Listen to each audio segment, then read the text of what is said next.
Good day, viewer. Welcome to Acquire TV News. It's your favorite girl, Fidelis Peace Ewere, aka Peaceful Peace. Today, we'll be talking about the different dress code in Delta State Polytechnic Otefe Ogara. I have some special guests with me, but before we proceed, we'll be going for a commercial break. Stay tuned, don't go anywhere. Thank you.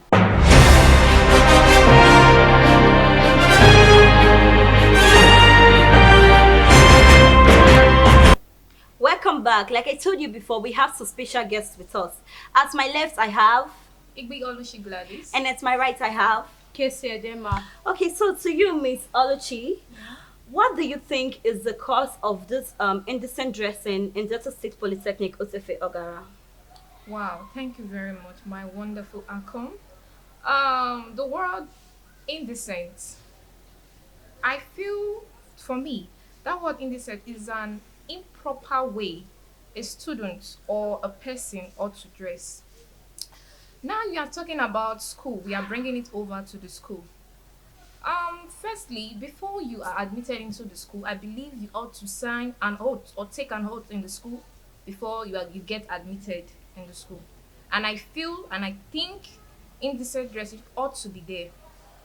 Then when you are talking about indecent dressing in students, I feel as a student you ought to dress in a proper way at which you will be addressed. Because there's an adage or a word that says the way you dress, that's how they address you. So take for instance now, you as a student, you going out dressing improper, putting on crop top, singlet hand and all of that. It gives you a name or gives you another meaning entirely. That word student is no longer there. As a student of mass comm, you ought to dress corporate, pink and black. Okay, if you don't want to dress that pink and black or you choose not to put it on, you dress proper, you dress decent, you comb your hair nicely, you dress, put on gown and put on sandals to make you or identify you as a mass comm student. Okay, let's look for example now. Maybe for example you are going home or maybe you met the rector or any HOD on your way going out and he asks you, hello student, what are you? Or who are you rather? You say you are a student. Of which department? Mass comm or business? And your dressing does not qualify you to be on that department. You have failed and disgraced your department. So I feel every student should take it upon themselves like to dress well. Apart from the school, we females we should learn how to cover our body. In case for example now when you want to get married, some men they are not after what you put on, like you putting on show your breast and all of that will make them come close to you. Some of them they are just close to you just to get what they want from you.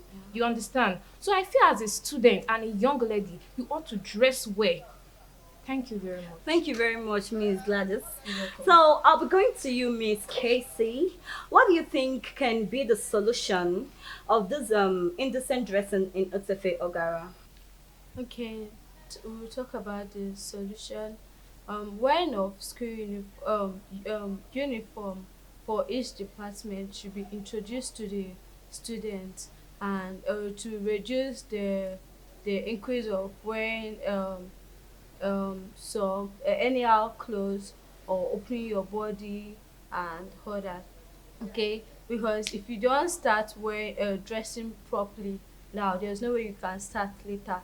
Let me say for example you dress like a child to school and they don't caution you, and you know after a year you are going out there to get a job, and in most companies they expect you, not in most companies, all companies they expect you to dress in dress well, dress cool and all that, like decent. So I would say the uniform should be introduced, like the mass comm student they wear pink and black, and even though you don't wear the pink and black you dress corporate. Then the banking and the business student, you can see now they have introduced the uniform to them to wear the blue and the black.